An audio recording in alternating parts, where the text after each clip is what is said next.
I'm Robert Keston, and let's queer up politics. Anti-LGBTQ Texas AG Ken Paxton unseats Senator John Cornyn in Republican primary. Texas Attorney General Ken Paxton defeated four-term U.S. Senator John Cornyn in the Republican Senate primary, securing a major political victory. Paxton was endorsed by President Donald Trump. Political analysts say Trump's support played a decisive role in the race. Despite Cornyn's voting with Trump more than 99% of the time, insiders say Republican candidates now need to fully embrace the MAGA movement to earn Trump's backing, something Paxton has done consistently. Paxton has served as Texas Attorney General since 2015 and has drawn criticism from LGBTQ advocates for a consistently anti-LGBTQ plus record. After the U.S. Supreme Court's Obergefell versus Hodges ruling legalizing same-sex marriage nationwide, Paxton advised Texas county clerks they could refuse marriage licenses to same-sex couples on religious grounds. Paxton has also targeted transgender rights. He repeatedly sought medical records for transgender youth in Texas, Georgia, and Washington, while pushing restrictions on gender-affirming care.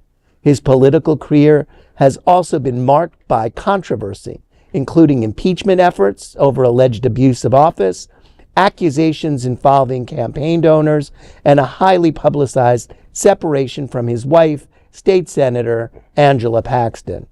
Paxton will face Democratic candidate James Tallarico, an outspoken LGBTQ rights supporter, in the November 3 general election.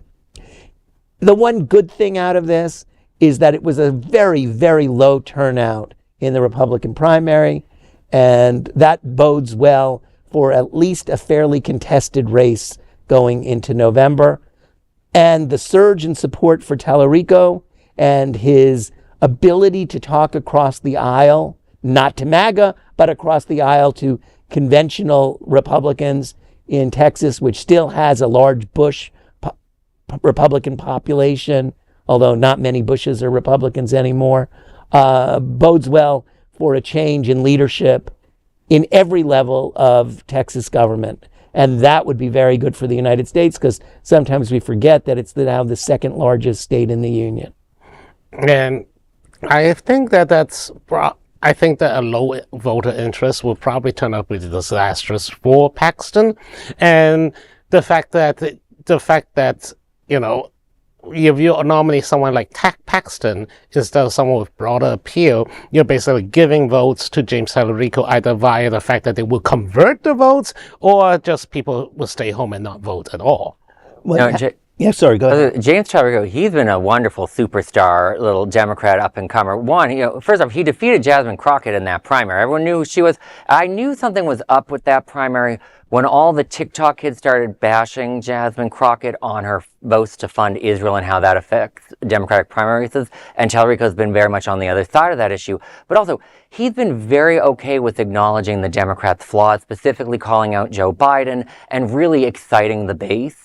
And I think when you're looking at both the fact that we need people to actually get Democrats out to vote and a reason to vote, he's one of the more exciting candidates. And then I look at it and look at Florida, which you see these candidates, the Democrats are polling competitively where they're actually ahead of Republicans statewide, but they have not put out any interesting statewide candidates so far. And it's just been tragic, except for maybe, I think it's Cynthia Nixon or Angie Nixon running for U.S. Senate here. But other than that, it's been such a sleepy race. And Tallarico is just a great example of exciting Democrats can win. Nominate exciting people, for the love of God. Well, exciting is just one part of it. But I think a lot... And pretty. Look at Obama. Look at Clinton. Look at John Kennedy. Pretty wins. Yeah. Tallarico's pretty. Well, and some of the demographics that have come from California to Texas, hopefully that'll influence the votes as well. Actually, the thing is that we also get a lot of northeastern and other coast influx. In fact, I don't believe that the demographic shifts actually help Democrats, because mostly the people who are going from California to Texas are blinded by the conservative propaganda of like California is crime-ridden and too expensive. Move to Texas where you pay no taxes and less taxes or whatever. It turns out they just moved the taxes around so that technically you pay less in one tax, but you pay out of the nose for 5 other taxes. I'm going to fake news that because my little brother had moved in and out of Texas, and he's always been a progressive voter. Like he complained that I'm too establishment sometimes. Well, but like in all honesty, like I do agree that the demographics aren't as important. There's just been across the board about 10 to 20 point shift among voters with these two parties, partially because the party in power is doing insane things that we've never seen a party attempt to do before. I mean, Paxton has so much scandal that the attack ads just writes themselves. You know, adulterer who claims to be a Christian. And who was that guy that lost that U.S. Senate seat in Alabama? Because when he was 30, he was talking like a 16-year-old girl. Do you guys remember that? Doug something won that seat against them. Doug Jones beat the other guy because of that. And Ken Paxton, I think you're making a good argument. Oh, you mean Roy Moore? Yes. This is not quite the same situation, but I think similar to Roy Moore, Ken Paxton's very disliked. You know, the Decker and Lifeboy thing. This old. Yeah, the audience doesn't necessarily know the quote. Indulge me. So in old political saying, you know, you better you better not be found with that girl or Lifeboy. Either or. Yeah. It's basically saying that, you know, you better not do something that is so morally disgusting that someone will come for you. And the Lifeboy part is particularly terrible because it actually implies that don't ever be caught that you are gay. So that's one of the, so that's a saying. The saying, but the saying actually means that, you know, do not get caught with a scandal so terrifying that your voters, even your diehard voters, will turn against you. Although we have reached a point in the political world where you can have the biggest scandals ever. You can blatantly steal from the United States Treasury. Mm-hmm. You can corrupt foreign officials and still be president of the United States. So I don't know how much this will make a difference. I think what's interesting is that on a historic level, Republicans, when they have felt that they cannot win races, have deterred Democrats from going to the polls. If you're not going to vote for me, then don't vote at all, and this is why you shouldn't vote. And here, they have given the Democrats an opportunity to use that same strategy against them. Mm-hmm. It will be interesting to see if Paxton can actually do anything about that, but he has a lot of experience. He's been impeached, he's been divorced, he has been corrupt. He went from someone who was worth like $145,000 when he first took office to someone who's worth tens of millions of dollars now. So there's a lot in there, but nobody knows how Texas is going to vote, except for that the primary indicated that people weren't willing to come out for either candidate, and that's a good sign.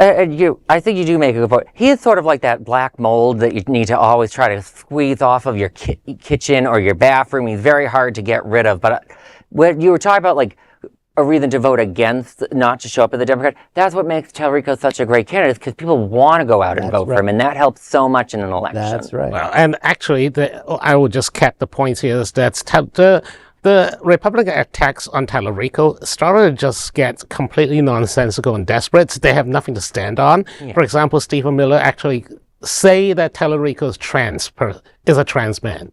Literally. Yes. He tweeted that. And a vegan. And, oh yeah, how dare him! And Fox News, trans man. And I believe Fox News is starting to say that Tallarico's girlfriend is imaginary because, you know. Yeah, and one of the things that Tallarico countered to that was, you know, he's been eating Texas barbecue as long as he can remember. So well, before Paxton's first indictment. There you go. Yeah. Well, I mean, cows are vegan, so Tallarico does eat vegans. There is no other queer nonprofit media platform like this in the entire world. Support our LGBTQ stories by sharing them and subscribing to Queer News Tonight.